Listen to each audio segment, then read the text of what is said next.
What's up everyone and welcome back to the channel. Today we've got Francis Ngannou talking about his relationship with the UFC, news regarding the light heavyweight title, and much more.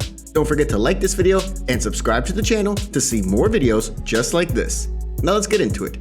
After his big win, Francis Ngannou says he doesn't feel like he's been treated well by the UFC. Francis Ngannou has to be riding high right now. Not only did he successfully beat Ciryl Gane in the heavyweight title unification fight on Saturday at UFC 270, he did it in grand style by taking Gane down several times and keeping him there, nullifying anything Gane would throw at him.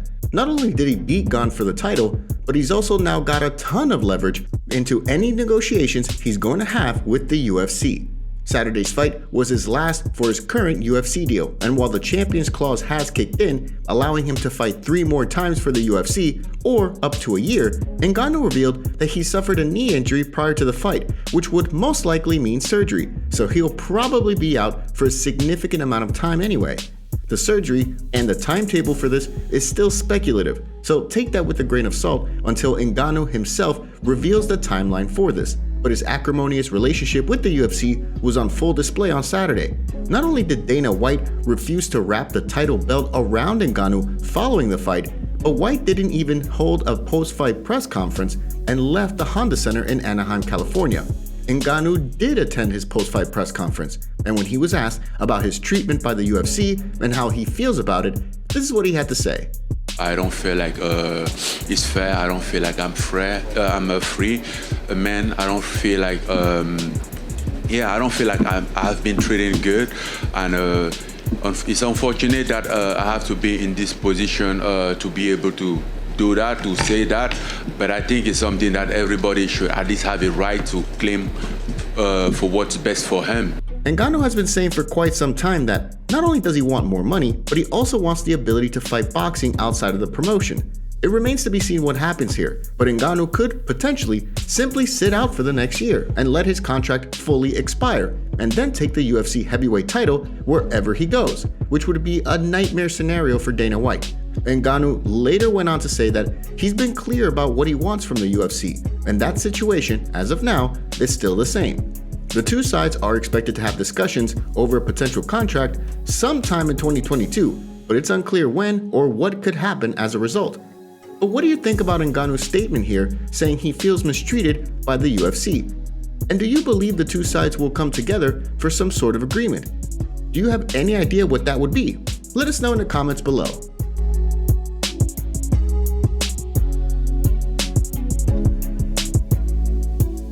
Dana didn't even put the belt around him, apparently. I went to bed. I didn't even... Yeah, but I guess, what do you think? I mean, dude, he's the boss. He's the man. You're going to talk shit about the whole company. And I get it. I'm just saying.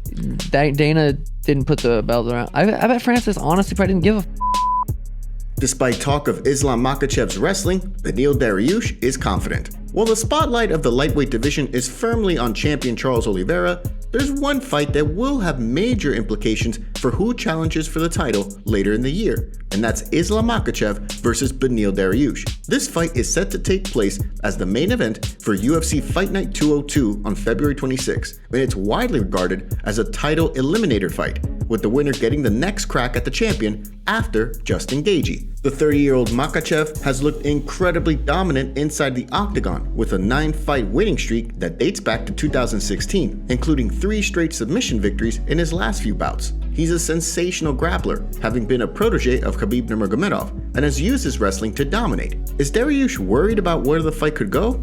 Not in the slightest. Dariush is a multiple-time BJJ world champion in both the gi and no gi, so he's got more than legit skills on the ground. He's also on a 7-fight win streak dating back to 2018, which includes 2 KO wins in that span. So when he was asked over the weekend what he thought of Islam's grappling skills, this is what he had to say.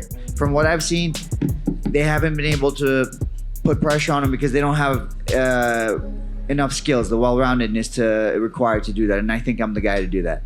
Dariush gives a lot of respect to Makhachev throughout the interview, but is very confident that he's bringing something different to the table in this fight, something that he believes will cause a lot of problems for Makhachev. What do you make of Dariush's comments regarding Makhachev? And how do you think this fight will play out?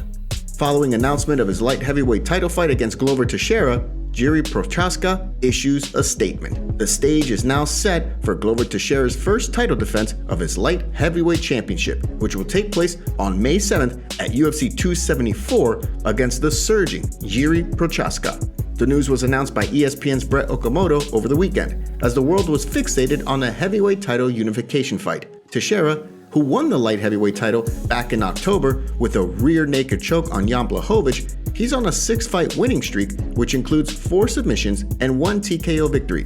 For his part, Jiri Prochazka is on a 12-fight winning streak that dates back to 2012 and was even spoken about by the former champion Jan Blachowicz as the next likely contender. Jiri had a simple message for his fans on social media in announcing the fight, posting a photo of him signing the bout agreement with a caption that read, "It's here. We are going to take the belt directly." This is a quick ascension for Jiri, who is only 2-0 in the UFC, both by knockout in the second round, and he came into the UFC as the light heavyweight champion for Rizin, a promotion in Japan. It'll be interesting to see how he stacks up against the 42-year-old Glover Teixeira, who is an incredible stand-up striker himself, but also has many wins via rear naked choke.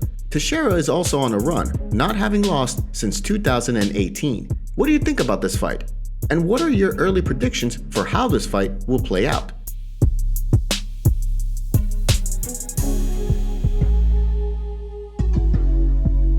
On the Saturday morning, my manager received an anonymous message who was very weird. We didn't know from who was that, but that message was very weird, very racist, insulting. Going into the arena, I dress up, I put my suit, and I walked to the room, waiting for my manager and my coach. And they was like, wow. And I'm like, what's going on? They told me that they just received an email from the UFC, said they're gonna sue him from talking with this guy, Nikisa. And I'm like, who is Nikisa? They was telling me, I don't know him pretty much, but somebody from Jake Paul team. Francis, this is crazy stuff here. Racist, horrible, and it seemed like they knew who he was, right? Because they referenced something maybe about like a previous job that he had or whatever, and it was from a 702 number, which of course is Las Vegas. Yeah, 702, Las Vegas, yeah. What do you think about that? I don't know. I think somebody is very pissed off. When I announced that I was leaving ESPN, I got a text message from an unknown number that I looked up that said it was an unknown number. And all it read was, "I told you we would run you out of ESPN. Bye-bye." I was like, oh, I wonder who wrote that to me, but I don't know. What? Is that your story? I swear on my life. Literally within an hour. And who do you think it was? I don't know. I have some theories. Don't forget to take a second to hit that like button and subscribe to the channel to stay up to date on the latest fight news. Khabib Nurmagomedov issues Eagle FC invitation to Jake Paul, who accepts, but on one condition. Jake Paul's eventual plan is to move on over to MMA and fight inside a real cage against a professional MMA fighter in a sanctioned MMA fight. He's already proving what he can do in the boxing ring and has 5 straight wins, including 2 knockouts of 2 former MMA champions, Ben Askren and Tyron Woodley. Even the head of the PFL said he'd love to have Jake Paul join his organization and bring him on to fight other cage fighters. UFC President Dana White even said never say never about the possibility of signing Jake Paul sometime in the future. But while Jake Paul is still in the training room looking for more boxing fights, he's already setting up his next potential move. Case in point, he once again tried to poke at Dana White by posting side-by-side photos of Conor McGregor with a caption that read, "Dana White, when I make my MMA debut, I could cut 20 pounds and do it at welterweight or 170 pounds. That's what all UFC fighters do, and many have destroyed their bodies and minds doing it. But I'm gonna do it at middleweight, 185. Health first. P.S. Conor walking around at 190. To which Khabib Nurmagomedov chimed in and replied by saying this, "The doors of Eagle FC always open for you and your team." Then Jake Paul responded with this, "Deal. Only if I fight you first." There's been no response from Khabib at the time of this video, but it's interesting to see Jake Paul's condition here, and it's also unclear if he's serious. Khabib isn't just a random former fighter or just any former MMA champion. Khabib is a killer who not only retired as an undefeated champion, but in 29 professional cage fights, you can count on one hand how many rounds he lost. He's on the short list of the GOAT in MMA history, which includes John Jones, Anderson Silva, and maybe 1 or 2 other names, if that. This is also interesting given that Jake Paul has also stated he would train at American Kickboxing Academy, aka Khabib's MMA home in the US, a point that Javier Mendez, the head coach of aka Thailand and the founder of the gym, was open to. But what do you think of this little back and forth between Jake Paul and Khabib? And do you think Paul is serious about fighting Khabib? And if this ever does happen, do you think Khabib will take it lightly and easy on him? Or will he smash? Following his first round win, Said Nurmagomedov says he wants another fight before Ramadan in April. Said Nurmagomedov turned a lot of heads over the weekend at UFC 270 with a big submission victory over Cody Stamann in the first round. The win was Said's fourth in the octagon out of 5 UFC fights, and a second straight victory, both of which took place in the first round. It's safe to say Said is building momentum as a bantamweight, but he wants to keep it going and fight again relatively soon, preferably before the Islamic holy month of Ramadan, which will begin sometime in early April. Case in point, this is what he had to say during his post-fight press conference with reporters. "I want to fight before Ramadan. I'm ready to be back soon. I also heard that the UFC is going to be in Brooklyn on April 8th, and I want to fight there." Said also went on to say that he's open to fighting Marlon Chito Vera, a fighter he's called out before, but that any other top contender in the bantamweight division will do. The UFC does have 4 shows scheduled to take place during the month of April. So far, only one is made official, the one in Jacksonville, Florida, but the 3 other locations have yet to be made official.